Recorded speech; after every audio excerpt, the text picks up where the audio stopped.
Then Thomas saw Stanley. He was with Sir Topham Hatt. Sir Topham Hatt saw Thomas. "Come here," he boomed. "Hello, Thomas," steamed Stanley. Thomas tooted back, but very quietly. "Stanley has done a good job. Work is moving fast," Sir Topham Hatt declared. "So I have decided," he added, "that Stanley will stay in charge and you will help him." Thomas's funnel flattened.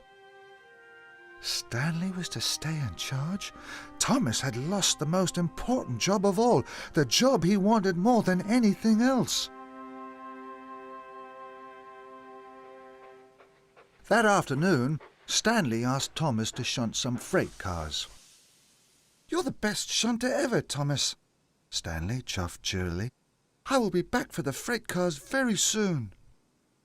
Thomas was very good at shunting freight cars, and he also really liked shunting freight cars, but he didn't really like Stanley telling him what to do. Thomas chuffed unhappily to the freight cars. He wanted things back the way they were, before Stanley had arrived on the island.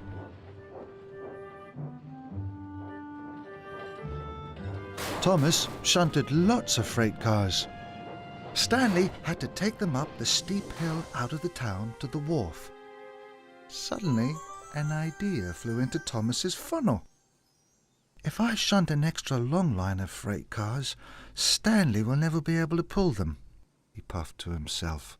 "Everyone will see he's not so strong after all. Then I will be in charge again." Soon, the cars were ready.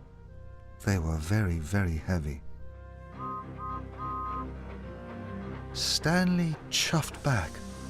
"My, that's a long train," he puffed. "Not for a strong engine like you," tooted Thomas. But Thomas knew it was too long and too heavy.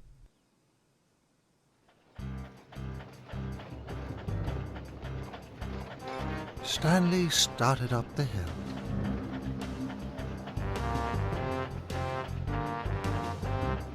It was very steep. Stanley was doing his best. Stanley was using all his huff and all his puff.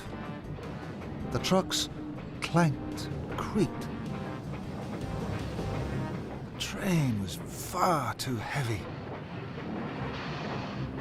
Stanley's wheels spun and slid. Suddenly, the coupling snapped, and Stanley's trucks rolled away, faster and faster. The engines gasped as Stanley's train came racing down the hill. It smashed into the tower.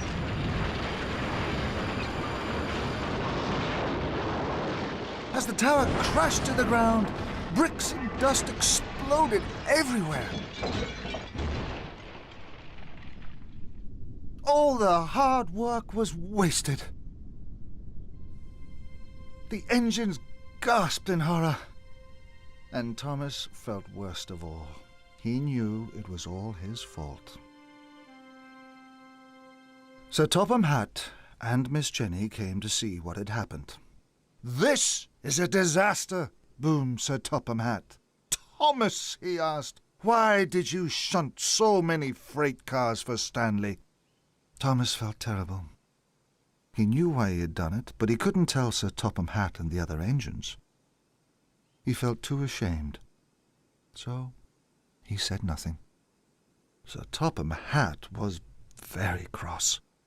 The other engines started to whisper. "Thomas doesn't like Stanley," snorted James. "That's why he shunted too many freight cars for him." "Why would Thomas do such a thing?" asked Toby. "Thomas would never do that," peeped Percy, but he was worried. Thomas felt very bad.